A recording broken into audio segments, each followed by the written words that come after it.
Hello दोस्तों, स्वागत है आपका अपने यूट्यूब चैनल एजुकेशन वल्चर में। दोस्तों, आज हम देखेंगे उत्तर प्रदेश के पिछले 6 माह के बहुत ही महत्वपूर्ण करंट अफेयर्स जो होंगे आपकी प्रतियोगी परीक्षाओं की दृष्टि से बहुत ही महत्वपूर्ण। दोस्तों, आज के सेशन में हमने सितंबर 2020 से लेकर के मार्च 2021 तक के करंट को शामिल किया है।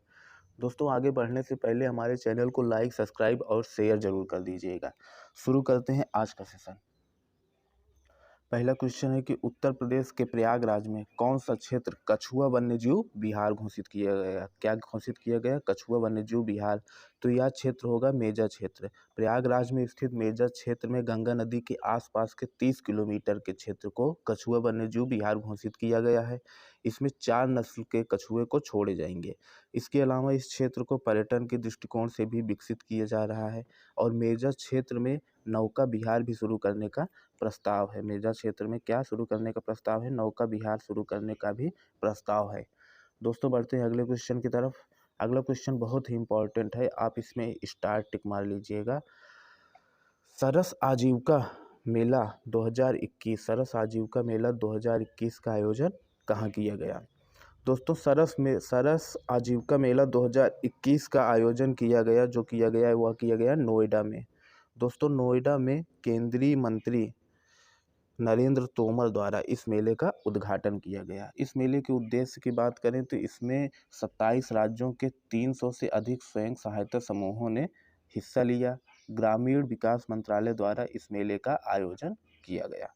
ग्रामीण विकास मंत्रालय द्वारा, किस मंत्रालय द्वारा इस मेले का आयोजन किया गया? ग्रामीण विकास मंत्रालय द्वारा सरस आजीविका मेला, और इसका जो आयोजन किया गया वह किया गया नोएडा में।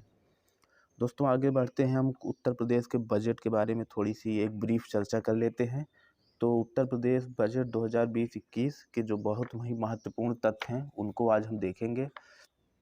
तो बजट जो पेश किया गया वो वित्त मंत्री सुरेश खन्ना द्वारा पेश किया गया 22 फरवरी 2021 को। 22 फरवरी 2021 को वित्त मंत्री सुरेश खन्ना द्वारा बजट पेश किया गया। वित्तीय वर्ष 2021-22 के लिए बजट प्रस्तुत किया गया। दोस्तों, इस बजट की बात करें तो यह उत्तर प्रदेश के इतिहास का सबसे बड़ा बजट था और यह उत्तर प्रदेश का पहला पेपरलेस बजट भी था। दोस्तों, इस बजट का केंद्र बिंदु की अगर बात करें तो केंद्र बिंदु स्वावलंबन से सशक्तिकरण, बजट का केंद्र बिंदु स्वावलंबन से सशक्तिकरण था। बजट का केंद्र बिंदु क्या था? स्वावलंबन से सशक्तिकरण। और आकार की बात करें तो 5,50,270 करोड़ रुपए बजट का आकार था। दोस्तों, यह उत्तर प्रदेश के इतिहास का सबसे बड़ा बजट है। यूपी का सबसे बड़ा बजट है। पूरे इतिहास का, यूपी के अभी तक के बजट के इतिहास का सबसे बड़ा बजट है। आइए हम इस बजट की कुछ महत्वपूर्ण योजनाओं को देख लेते हैं। महत्वपूर्ण योजनाओं में सबसे महत्वपूर्ण योजना की बात करें तो आत्मनिर्भर कृषक संबंधित योजना। दोस्तों, इसके लिए 100 करोड़ रुपए का प्रस्ताव किया गया है। इस योजना का जो उद्देश्य होगा वह उद्देश्य होगा 2022 तक किसानों की आयु को दोगुना करना। दोस्तों, उत्तर प्रदेश का लक्ष्य है कि 2022 तक किसानों की आयु को दोगुना करने के लिए इसके लिए उत्तर प्रदेश सरकार ने बहुत सारी योजनाओं का संचालन किया है, जिसमें से एक योजना आत्मनिर्भर कृषक संबंधित योजना है। और इसका एक और उद्देश्य है कि किसानों को कृषि क्षेत्र में आत्मनिर्भर बनाने का उद्देश्य भी है। दोस्तों, बढ़ते हैं अगले योजना की तरफ। मुख्यमंत्री कृषक दुर्घटना योजना। दोस्तों, इस योजना के लिए 600 करोड़ रुपए प्रस्तावित किए गए हैं और दुर्घटना में यदि किसी दुर्घटना में किसान की मृत्यु होती है तो उसे 5 लाख रुपए की आर्थिक मदद दी जाएगी। एक और योजना है महिला समर्थ योजना। इसके लिए 200 करोड़ रुपए का प्रस्ताव किया गया है और यह महिलाओं को सशक्त बनाने के लिए इस योजना को शुरू किया गया है।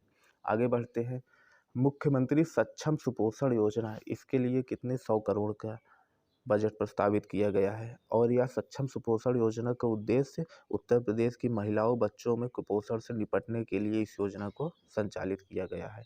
कन्या सुमंगला योजना, यह उत्तर प्रदेश की बहुत ही महत्वाकांक्षी और 2 साल पुरानी योजना है। इस योजना को 1 अप्रैल 2019 से चालू किया गया है। कन्या सुमंगला योजना का उद्देश्य जो कन्या है इनके शुरुआत जन्म से ही बीमा करना है इस योजना का उद्देश्य। तो यह 1 अप्रैल 2019 से इस योजना को चालू किया गया है और इस वर्ष इसके लिए 1200 करोड़ रुपए बजट प्रस्तावित किए गए हैं। बजट में 1200 करोड़ रुपए प्रस्तावित किए गए हैं।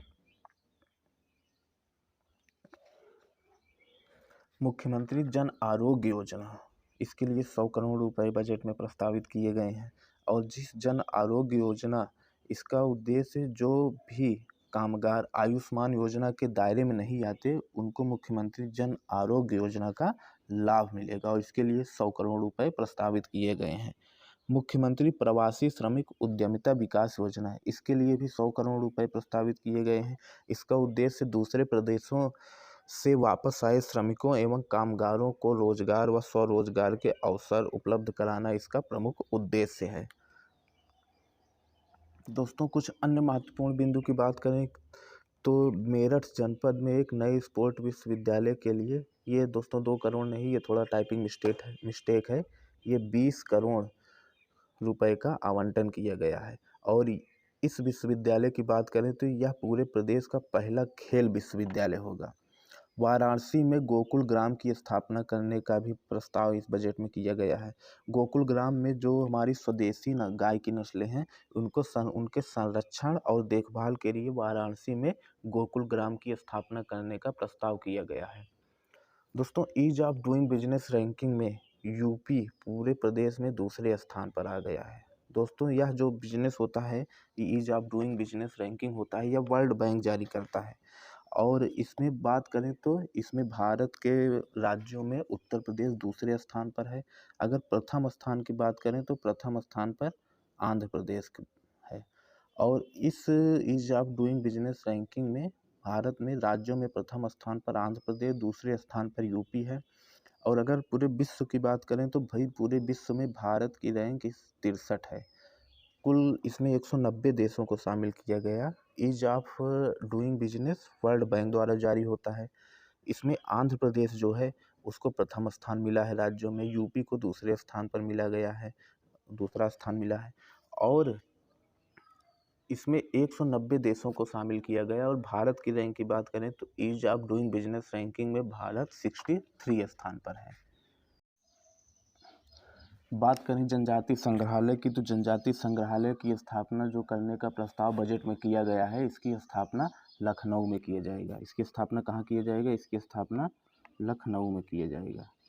और स्वतंत्रता संग्रहालय की स्थापना करने का भी प्रावधान जो कि कहाँ पे किया जाएगा? जो कि शाहजहाँपुर में किया जाएगा। इसका भी प्रस्ताव बजट में पारित किया गया है, इसके निर्माण का, स्वतंत्रता संग्रहालय के निर्माण। दोस्तों जो दोनों संग्रहालय याद रखिएगा आपकी परीक्षाओं के दृष्टिकोण से, और ये यूपी जीके का भी पार्ट अब हो जाएगा। तो जनजाति संग्रहालय की स्थापना कहाँ पे? लखनऊ में। स्वतंत्रता संग्रहालय की स्थापना कहाँ पे किया जाएगा? शाहजहाँपुर में किया जाएगा। दोस्तों उत्तर प्रदेश जो है पूरे देश में सर्वाधिक दुग्ध उत्पादन करने वाला राज्य है। यह भी बजट में इस बात की भी चर्चा की गई और इससे संबंधित कुछ योजनाएं भी बनाई गई हैं दुग्ध उत्पादन को बढ़ावा देने के लिए, जो कि बहुत ज़्यादा इम्पॉर्टेंट नहीं है। बस इतना याद रखिएगा कि उत्तर प्रदेश पूरे देश में सर्वाधिक दुग्ध उत्पादन करने वाला राज्य है। दोस्तों इम्पॉर्टेंट क्वेश्चन ये है कि प्रयागराज में बजट में प्रयागराज में एक नेशनल लॉ यूनिवर्सिटी खोलने की स्थापना की बात की गई है। नेशनल लॉ यूनिवर्सिटी, राष्ट्रीय विधि विश्वविद्यालय की स्थापना की बात जो कि प्रयागराज में खुलेगा, इसकी स्थापना की बात बजट में की गई है। मर्यादा पुरुषोत्तम भगवान राम के नाम पर अयोध्या में एक श्री राम हवाई अड्डा के निर्माण के लिए 101 करोड़ रुपए का प्रावधान बजट में किया गया है। मर्यादा पुरुषोत्तम श्री राम हवाई अड्डा के निर्माण के लिए कितने करोड़ का प्रावधान बजट में किया गया है? 101 करोड़ का प्रावधान किया गया है। दोस्तों आइए कुछ और घटनाओं पर चर्चा करते हैं। दोस्तों किसान कल्याण योजना उत्तर प्रदेश की एक महत्वाकांक्षी योजना है। इसके संदर्भ में असत्य कथन का चयन कीजिए। पहला कथन है कि यूपी के सीएम योगी आदित्यनाथ ने सरोजनी नगर लखनऊ में इस योजना की शुरुआत की। दूसरा है कि इसका उद्देश्य 2022 तक किसानों की आय को दोगुना करना है। तीसरा है कि सभी 75 जिलों के हर विकास खंड में किसान कल्याण मिशन के तहत प्रोग्राम आयोजित किए जाएंगे। दोस्तों इसमें और चौथा विकल्प है विकल्प 1 व 3 सत्य है। दोस्तों ये भी सत्य विकल्प है क्योंकि यूपी के सीएम योगी आदित्यनाथ ने लखनऊ के सरोजनी नगर विकास खंड में इसका आरंभ किया है किसान कल्याण मिशन का। और ये तीसरा ऑप्शन, सभी 75 जिलों के हर विकास खंड में यह आयोजित किया जाएगा, ये भी सत्य क्वेश्चन है। तो ये अगर 1 व 3 सत्य हो गए तो चौथा भी सत्य हो गया। तो असत्य क्वेश्चन, असत्य कथन कौन सा है? दूसरा कथन, क्योंकि इसमें 2024 तक किसानों की आयु को दोगुना करना इसका उद्देश्य नहीं है। इसका उद्देश्य है 2022 तक किसानों की आयु को दोगुना करना इसका उद्देश्य है। दोस्तों 2022 तक उत्तर प्रदेश का लक्ष्य है कि किसानों की आयु को दोगुना करना। इसके लिए उत्तर प्रदेश सरकार बहुत सारी योजनाओं का क्रियान्वयन कर रही है। तो इसमें एक योजना ये भी है।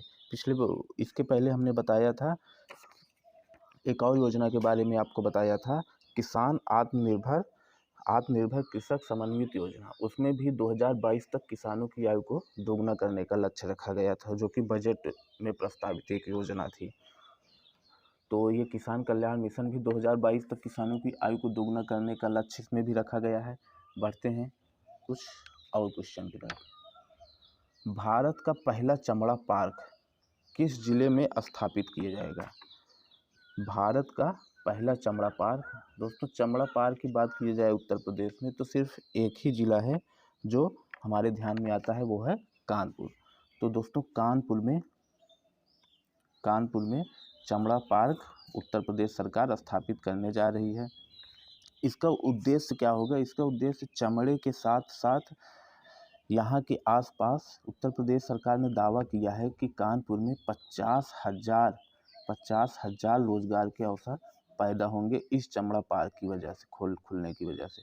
और इस चमड़ा पार्क में चमड़ा के जो सामान बनेंगे उनकी प्रदर्शनी और उनके उत्पादों सही सारी सुविधाएं मिलेंगी इस चमड़ा पार्क में।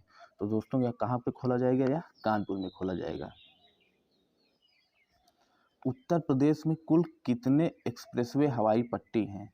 दोस्तों एक्सप्रेसवे हवाई पट्टी क्या होती है? जिसमें हमारी वायुसेना जो होती है वो आपातकालीन लड़ाकू विमानों की लैंडिंग करवाती है जिस एक्सप्रेसवे पर, तो उसे हवाई पट्टी एक्सप्रेसवे कहते हैं। तो दोस्तों उत्तर प्रदेश में 2 हवाई पट्टी हैं और ये पूरे देश में सर्वाधिक हवाई पट्टी वाला राज्य भी है। पूरे देश में क्या है? सर्वाधिक हवाई पट्टी वाला राज्य भी है। और इसमें जो 2 हैं वह हैं पूर्वांचल एक्सप्रेसवे और दूसरा कौन सा है? लखनऊ आगरा एक्सप्रेसवे। तो उत्तर प्रदेश में कुल कितने हवाई पट्टी हैं? 2 हवाई पट्टी। कौन कौन से? पूर्वांचल एक्सप्रेसवे और लखनऊ आगरा एक्सप्रेसवे। दोस्तों यह पुरस्कार बहुत ही इम्पोर्टेंट पुरस्कार है। उत्तर प्रदेश हिंदी संस्थान द्वारा यह पुरस्कार दिया जाता है।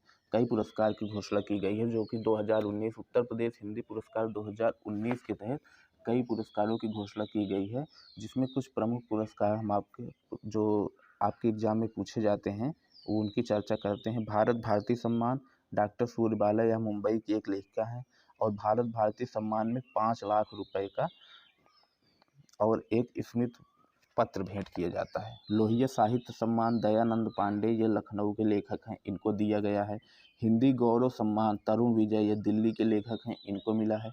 और बात करें लोहिया साहित्य सम्मान, हिंदी गौरव सम्मान और महात्मा गांधी साहित्य सम्मान, जो कि डॉक्टर रामेश्वर प्रसाद मिश्र को मिला है। इन तीनों में 4 लाख रुपए और स्मृति पत्र दिए जाते हैं और भारत भारती सम्मान में 5 लाख रुपए और स्मृति पत्र दिए जाते हैं। तो भारत भारती सम्मान डॉक्टर सूर्यबाला को, लोहिया साहित्य सम्मान दयानंद पांडे को, हिंदी गौरव सम्मान किसको दिया गया है? इसको तरुण विजय को, और महात्मा गांधी साहित्य सम्मान डॉक्टर रामेश्वर प्रसाद मिश्र को दिया गया है।